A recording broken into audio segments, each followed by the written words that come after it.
Nous sommes mardi 27 février de l'an 2024. Bonjour à tous et bienvenue dans cette session de l'information sur Dabarou TV. Dans la charpente de ce journal, la communauté économique des États de l'Afrique de l'Ouest, CEDEAO, a annoncé la levée avec effet immédiat d'une partie des sanctions contre le Niger. La décision a été prise le samedi 24 février 2024 au cours du sommet extraordinaire de l'organisation tenue à Abuja. À suivre en début d'édition, l'avis des citoyens paraguayens. Torches allumées, les jeunes, les femmes, les enseignants et les artisans de la commune de Ndalé ont décidé d'adhérer à la coalition OB26 pour porter au pouvoir Olivier Bokor à la prochaine élection présidentielle. Les représentants de ces couches de la société ont clamé haut et fort leur désir ardent de voir leur leader charismatique Olivier Bokor à être candidat aux élections présidentielles à venir. Et puis, les membres du comité technique de suivi du programme intégré de développement et d'adaptation au changement climatique dans le bassin du Niger étaient en session du jeudi 22 au vendredi 23 février 2024 à Niki. Les travaux ont permis aux membres de ce comité, j'y arrive, d'examiner et d'approuver son dissous projet. On en parle dans ce journal.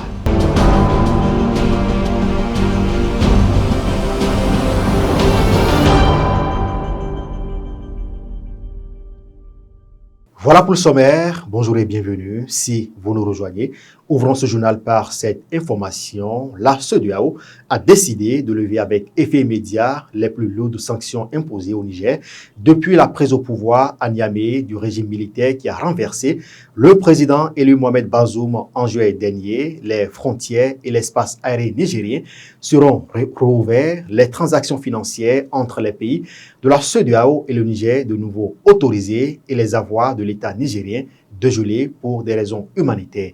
Suivez cet élément réalisé par Romaine Panan. Elle a recueilli pour vous l'avis des citoyens paraguayens. Suivons plutôt. C'est des médecins après la mort. Vous avez pris des sanctions et quand on prend des sanctions, c'est pour avoir un résultat. Mais lesquels résultats n'ont pas été visibles, mais vous levez la sanction. Alors, qu'est-ce qui n'a pas marché? Je crois que la CEDEAO vient de montrer sa faille. Je crois que même avant de prendre les sanctions, c'est d'abord d'étudier l'impact économique que ces sanctions auront. Parce qu'ils l'ont fait, parce qu'ils ont voulu mettre la pression sur le Niger. Parce que ceux qui ont pris le pouvoir ne sont pas dans les normes législatives du pays. Mais à la fin, les autres ont tenu mordicus. C'est comme si, pour moi, à mon avis, j'ose bien le dire, c'est comme si aujourd'hui la CEDEAO alors autorise le coup d'État. Je crois que ce n'est pas une surprise. On devait forcément en arriver là. C'est ceux-là, c'est le pays qui n'a pas su quand même gérer le dossier qui vont souffrir. Osons le dire. Ceux qui n'ont pas su gérer cette crise nigérienne, malienne, burkinabé vont souffrir. Et je crois que de ces pays, notre pays malheureusement fait partie.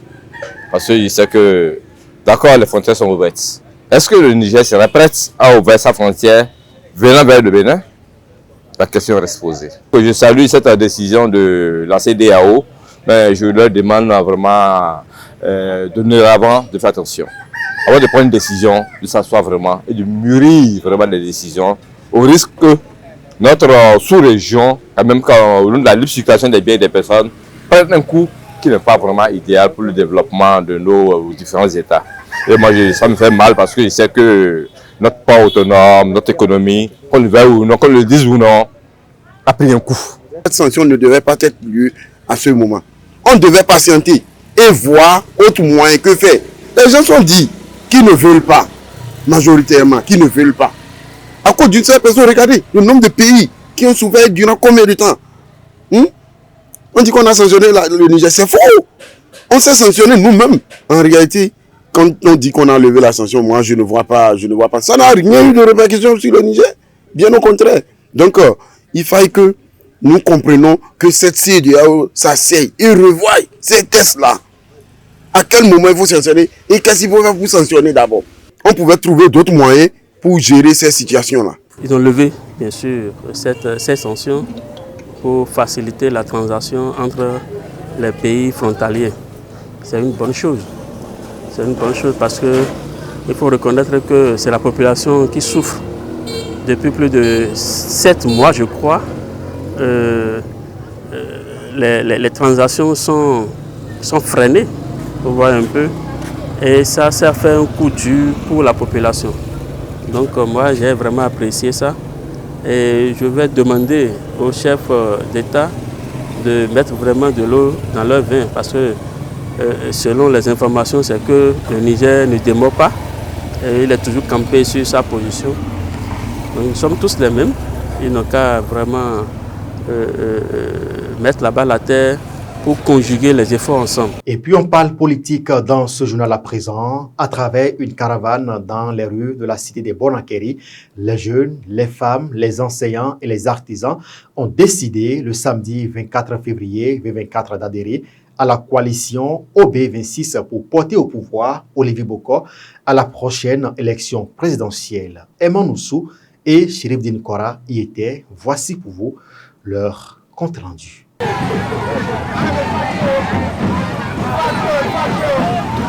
Torches allumées en plein midi dans les rues de Ndali. Ces femmes, artisans, enseignants, que dis-je, tout le peuple de la cité de Bonakeri est à la recherche du jeune prodige Olivier Boko.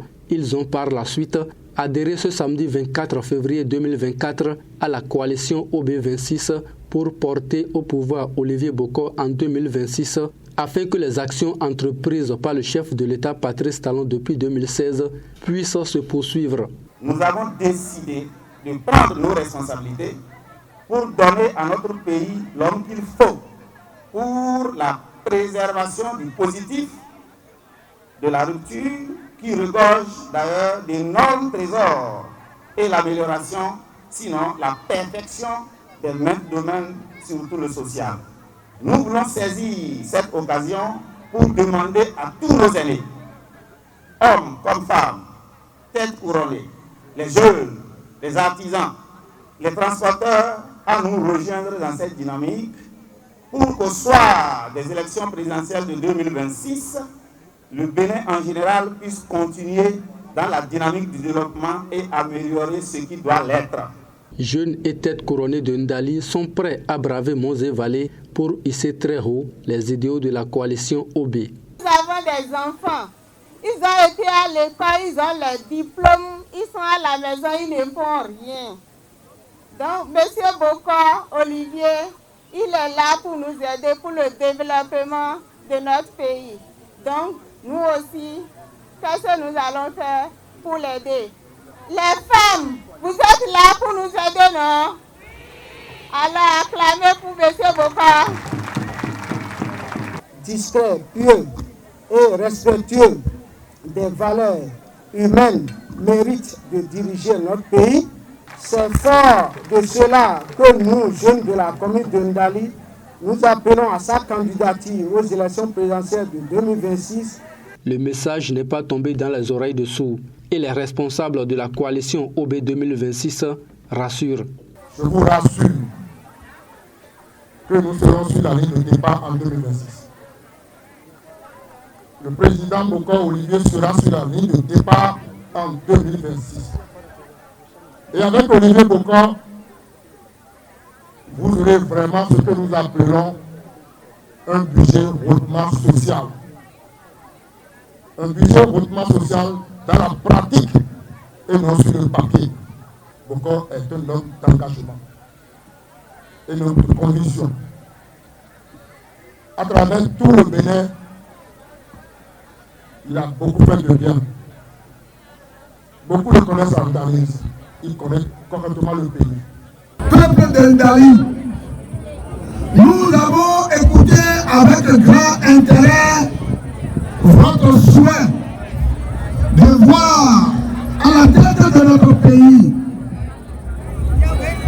au soir des élections présidentielles de 2026, votre frère, votre ami, votre époux, votre champion, Olivier Boko.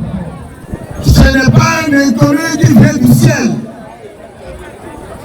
mais c'est une étoile que la nature a bâtie, a construit, parce que certainement il était destiné à relever des défis dans notre pays. Les populations des différentes communes du pays sont prêtes à accompagner Olivier Boko dans la quête du pouvoir en 2026. Il ne reste que son oui pour mettre la machine en marche sur toute l'étendue du territoire national. Merci à nos reporters pour ce reportage. Autre volet de l'actualité dans ce journal, les membres du comité technique de suivi du programme intégré de développement et d'adaptation au changement climatique dans le bassin du Niger étaient en session du jeudi 22 au vendredi 23 février 2024 à Niki. Les travaux ont permis à ses membres d'examiner et d'approuver son dit sous-projet. On suit ce reportage qui porte la signature de Emanoussou et Chérifdine Kora. Section du comité technique du suivi du programme intégré de développement et d'adaptation du changement climatique dans le bassin du Niger ce jeudi 22 et vendredi 23 février 2024 à la mairie de Niki. Que comprendre de ce programme régional financé par le groupe de la Banque africaine de développement et mis en œuvre au Bénin par le ministère de l'eau et des mines? C'est d'abord donner les solutions pour l'ensabllement du fleuve Niger à travers un certain nombre d'actions, préserver l'écosystème et tout ce qui vit dans le bassin du Niger et renforcer la résilience des populations face aux défis du changement climatique. Et ça passe à travers plusieurs choses, les infrastructures, les sous-projets et la formation, l'appui aux communautés pour pouvoir s'adapter aux effets du changement climatique. Le CTS est l'organe mandaté par le ministre de l'Énergie, de l'Eau et des Mines pour examiner, approuver et valider les sous-projets des communautés bénéficiaires. Il est constitué de cadres techniques des services déconcentrés, des élus et des fêtiers des bénéficiaires. Et c'est l'occasion de parcourir l'ensemble des sous-projets qui ont été soumis par les populations, de les relire, de les valider et de les approuver. Et après aller à la phase exécutoire. Donc c'est cette phase que nous sommes en train de mener ici aujourd'hui à Niki, où nous sommes en train de soumettre 70 sous-projets à valider, répartis en 4 grandes catégories, puisque les sous-projets là sont dans un certain nombre de sous-secteurs. C'est ainsi que nous avons des sous-projets pour la gestion durable des terres. Il y a les sous-projets qui sont de la catégorie de la foresterie, la plantation sylvo-pastorale. Et la troisième catégorie de sous-projets concerne la conservation de l'écosystème particulier. Et la quatrième, la dernière, est celle-là qui est liée à la résilience des populations. C'est-à-dire qu'il y a un certain nombre d'équipements qui sont prévus pour appuyer l'activité des populations. Les sous-projets présentés entrent dans la droite ligne du programme intégré de développement et d'adaptation au changement climatique dans le bassin du Niger. La première thématique, ça concerne les défenses et restauration des terres dégradées. L'objectif ici, c'est de contrer l'érosion hydrique et éolienne de nos terres dégradées. Donc, pour cette thématique, nous avons 10 sous-projets. Ensuite, nous avons la deuxième catégorie de sous-projets que nous allons appeler plantation sylvo-pastorale. C'est au vu des conflits agriculteurs-éleveurs sur le terrain que ce projet-là, ou bien cette catégorie de projets, tient son sens. J'ai présenté des projets qui ont attrait à la résilience des populations. Et ces projets sont au nombre de 51. Et ça a été élaboré par les groupes vulnérables, présentés, envoyés au niveau du PIDAC, qui les a centralisés. Et c'est ces projets-là que nous allons présenter au comité d'approbation des sous-projets qui vont approuver ces sous-projets-là. Ces sous-projets présentés seront évalués par un comité présidé par Demo Djega. Nous sommes là pour voir si ce qui a été dit en ce temps et ce qui est sur le papier là, si ça correspond. Ensuite, on va voir si il y a quelques petits éléments qu'il faut retrancher ou à ajouter pour parfaire les projets. Parce qu'aujourd'hui, une fois qu'on aura fini cette séance-là, les projets sont lancés. Le projet prend fin en décembre 2025. Il réalise des infrastructures rurales, notamment des barrages, aménagement des bas-fonds, des magasins de stockage, des infrastructures de pêche et bien d'autres. Cette session préconise les sous-projets communautaires qui, après leur validation, seront réalisés par les bénéficiaires eux-mêmes avec l'encadrement du PIDAC-BN et des services déconcentrés. Les informations 24 heures sur le continent à présent. À quand l'élection présidentielle au Sénégal? La question se pose depuis des semaines et le report du scrutin décidé par le président Macky Sall. L'épilogue pourrait survenir ce mardi, tandis que se déroule le dialogue national sur fond de contestation et d'appel à la grève générale. Le dialogue a commencé avec une annonce, le projet de loi d'amnistie qui va être déposé demain, mercredi, sur la table en Conseil des ministres par le président Macky Sall. Une amnistie qui concernerait les faits se rapportant justement aux manifestations politiques survenues entre 2021 et 2024 et du côté des candidats à l'élection présidentielle qui ont été retenus par le Conseil constitutionnel. Seuls 2 ont répondu présents à l'appel du président Macky Sall. Il s'agit notamment de Amadou Ba, l'actuel Premier ministre et candidat du camp présidentiel, et Boun Abdallah Dionne, un ancien chef de gouvernement. Ce sera tout pour ce journal. Merci de nous avoir suivis. Merci aux équipes qui ont contribué à la préparation et à la réalisation de cette édition. Chérivine Kora, Romaine Panan, sur la coordination technique de Code Zambar. Bon mardi à chacun et à tous.